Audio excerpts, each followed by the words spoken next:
68 घोषणाओं की स्वीकृति जारी हो चुकी है। 68 घोषणाओं की स्वीकृति जारी हो चुकी है। बस 2025 प्रारंभ भी नहीं हुआ और घोषणाओं की क्रियान्विति भी हो गई। अगर मैं इनकी घोषणाओं की क्रियान्विति बताऊं तो आपको मैं बता सकता हूं कि कितनी है।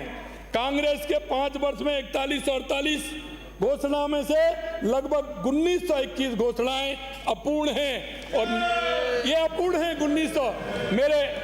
मेरे साथी कहीं भी आप मेरे पास आते हैं कि ये घोषणा, जैसा कि मैंने बताया, और आपके भी आते हैं कि हमारे समय में घोषणा हुई थी, ये 19 में हुई, ये 20 में हुई, ये 21 में हुई, ये 22 में हुई। क्या हो गया अध्यक्ष जी? क्या है ये? बातें तो बहुत करते हैं लेकिन करके दिखाना पड़ता है, जमीन पर जाना पड़ता है। माननीय अध्यक्ष महोदय, प्रतिपक्ष के सदस्यों ने पंचायतों को दिए ग्रांट, सामाजिक पेंशन आदि का उल्लेख करते हुए फंड रिलीज की समस्या का बिंदु उठाया। मैं आपके माध्यम से सदन को गत सरकार द्वारा दिसंबर 2023 में अपने समय के दायित्वों का भुगतान न कर लंबित छोड़ देने संबंधी प्रमुख मदों के विवरण अवगत कराना चाहता हूं। माननीय अध्यक्ष जी, पंचायतों को राज्य व केंद्रीय वित्त आयोग के 2180 करोड़ रुपए का भुगतान किया ही नहीं। 2180 करोड़ रुपए का भुगतान नहीं किया। वृद्ध, असहाय, विधवा किसानों को सामाजिक सुरक्षा पेंशन के 1443 करोड़ रुपए का भुगतान नहीं किया गया।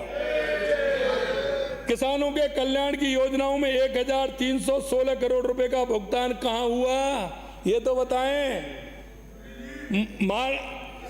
मनरेगा के 896 करोड़ रुपए का भुगतान किसको करना था, ये तो बताएं। बच्चों को शिक्षा के लिए समग्र शिक्षा अभियान के अंतर्गत 728 करोड़ रुपए का भुगतान ही भूल गए कि हमें इसका भुगतान करना है। बच्चों के पोषाहार का भुगतान 353 करोड़ रुपए का कहां हुआ। अनाथ बच्चों को पालनहार योजना के 136 करोड़ रुपए का भुगतान नहीं किया। जल जीवन मिशन के 1755 करोड़ रुपए जारी ही नहीं किए। कर्मचारियों से संबंधित 2924 करोड़ रुपए का भुगतान भी नहीं किया। अब क्या इसका जोड़ भी आपको बताना पड़ेगा? ये जोड़ बता के कितना है? माननीय अध्यक्ष महोदय, कांग्रेस की सरकार 16,500 करोड़ रुपए से अधिक का भुगतान किए बिना ही विदा हो गई।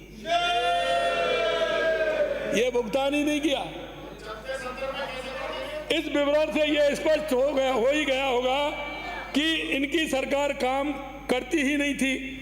जो थोड़ा बहुत करती थी उसका भी भुगतान करती नहीं थी और हम जनहित में इनके द्वारा छोड़े गए दायित्वों का भुगतान करते हैं। तो अब समझ लीजिए कि हम अपने कराए कार्यों तथा घोषित कार्यों के लिए जो वित्तीय संसाधन इस डबल इंजन की सरकार में, ये तो हम जुटा ही लेंगे।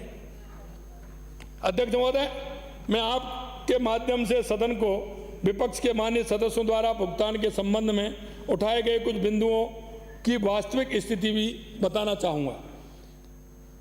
सामाजिक सुरक्षा पेंशन का भुगतान गत सरकार में जहाँ 3 और 4 माह विलंब से होता था, वहीं हमने इस देरी में कमी लाकर आज स्थिति कर ली है कि माह दिसंबर में पेड इन जनवरी का भुगतान हो चुका है तथा माह फरवरी 2025 का भुगतान प्रारंभ कर दिया है और ये कह रहे हैं कि नहीं हुआ है। अध्यक्ष महोदय, मेरा यह भी फर्ज बनता है कि मैं माननीय सदस्यगणों को उनसे सीधी जुड़ी योजना MLA लैट की जानकारी भी दे दूं। जहां गत सरकार ने अपने कार्यकाल में लगभग 500 करोड़ रुपए इस योजना में जारी ही नहीं किए, वहीं हमारे द्वारा इस वर्ष 2024-25 में संपूर्ण 1000 करोड़ रुपए जारी किए जा चुके हैं। अध्यक्ष महोदय, मैं आपके माध्यम से सदन को MLA लैट योजना की प्रगति से अवगत भी कराना चाहूँगा। 5 वर्षों में किसी प्रकार का इन्होंने नहीं किया। एक वर्ष 2022-23 में अधिकतम 458 करोड़ रुपए के व्यय के साथ अधिकतम 11,975 वर्ष 2019-20 के कार्य ही पूर्ण किए गए। वहीं हमारी सरकार द्वारा जनवरी 2024 से अब तक 1,270 करोड़ रुपए के व्यय के साथ 29,361 कार्ड पूर्ण कर लिए गए हैं। इनसे 3 गुने काम। साथ ही इन कार्यों की वित्तीय स्वीकृति जारी किए जाने में जहां कांग्रेस सरकार के 5 वर्षों में औसतन 76 दिन का समय लग रहा था, वहीं हमारी सरकार में औसत दिन 31 हो गया है। दिन का समय लग रहा है। 16वीं विधानसभा में इस योजना अंतर्गत प्राप्त कुल